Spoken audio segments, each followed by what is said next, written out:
Hi, I'm Carla, and as you probably know, 2024 is Year of the Dragon.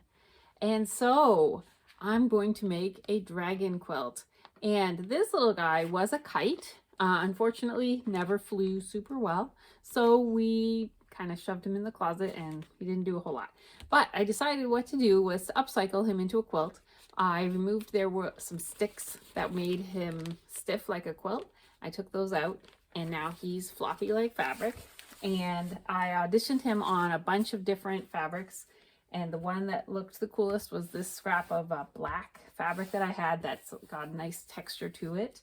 And it's a little bit thicker. It's like an upholstery fabric.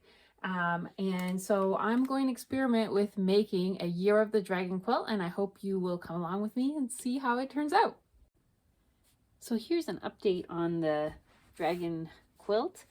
I hand quilted these horizontal lines on this beautiful background, and then this is the backing, and there's sort of a fun print. So now I'm in the process of sewing down the dragon, and I'm gonna put some stuffing in the belly of the dragon, and I'm gonna sew his face a little bit sort of more flat, and then I'm gonna be seeing what other design I might add to this background.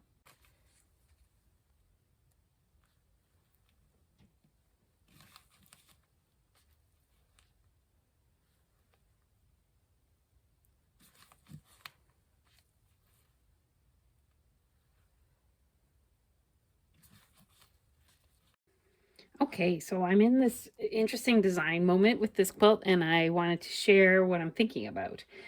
So as you can see, I have sewn down the dragon and I put some stuffing, so it's got this really nice poofy belly.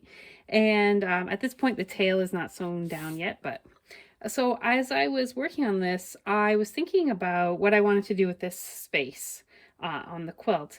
And initially, I was thinking I was going to put something like this, like a spiral. And you can see this is a bag I made before.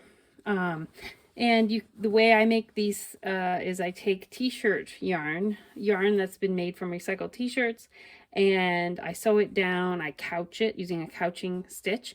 And then these are pony beads that I then, you can see I put like a million, thousand, gazillion stitches so that you can't actually see the pony bead anymore. It just becomes this really cute bump. And this bag has all these colors.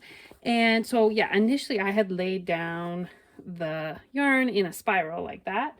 Here's another project I made using a similar technique, where this one has a CD inside so that it's kind of stiff. Yeah, I had laid it out as a spiral, and then my husband came upstairs and he was like, well, he said in cartoons, when you want to communicate motion, like it would be more like this, like shh, type of, not a spiral. I mean, it could be if you wanted to communicate an eddy of wind, but this dragon looks like it's shooting off up into the air. Wouldn't it be better if the lines were more going up? And I didn't want to do just straight lines. I thought that looked a little static, and I like curves. So this is what I have laid out so far. This is made out of t-shirt yarn. And so yeah, I'm really liking this. I'm going to put the same on this side. And then I'm going to experiment with adding beads. Now I have like every color of type of plastic bead. I could do that similar technique with the pony beads. I also have like these shiny gold and silver beads. Might make it look kind of magical. I have to experiment and see what I think about that. So that's where I'm at right now, and I think it's a really cool direction, and I'm gonna keep going, but I just wanted to show you kind of how this progresses and what kind of thinking I'm putting into it as it goes along.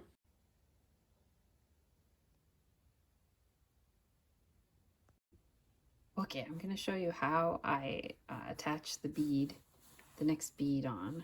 So these are medium-sized pony beads, and I already I've been working on this, so I've got my thread already there. So I come up pretty close to the previous bead,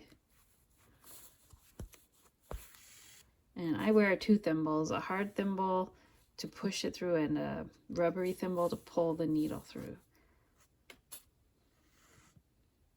So you can see I'm holding the bead in position with my thumb until I can get at least a few stitches in. Ooh, like that. Do you see it's there? So I'm just going to hold it gently with my thumb. Ooh, the first stitch. So I'm kind of trying to get it so that one side of the bead is up against the t-shirt yarn. So I just try to get enough stitches in so that I don't have to hold the bead with my thumb. Like that. So now it's in position. So now I can just sort of relax and start going around. And you know, you can just go all the way around loosely a bit if you wanted to, and then come in and fill in the gaps. Or you can do like what I'm doing right here, which is to put the stitches right beside each other and try to cover up the bead completely so it becomes like a three-dimensional stitched item.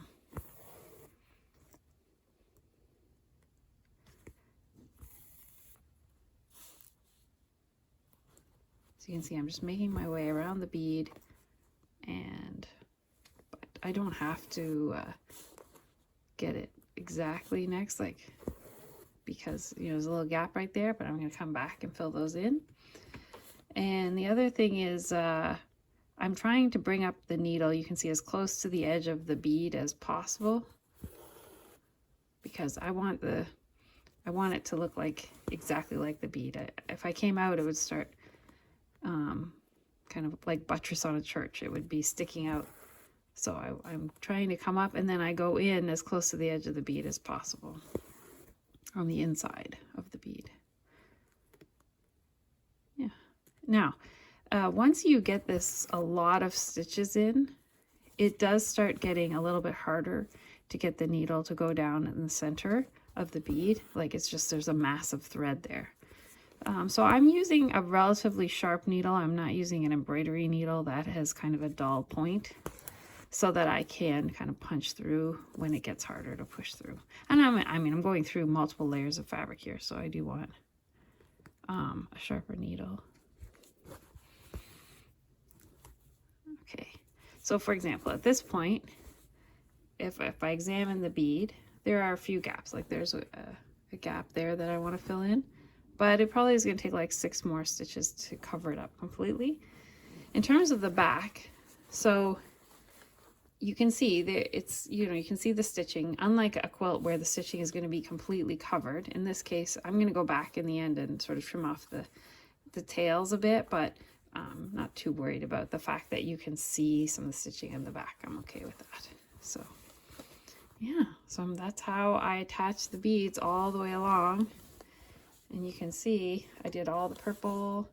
In this case I'm using just regular embroidery, like this kind of embroidery floss. But for example, on this one, I used a cotton pearl cotton type of thread. It doesn't really matter. It's basically, I'm just trying to use what I have.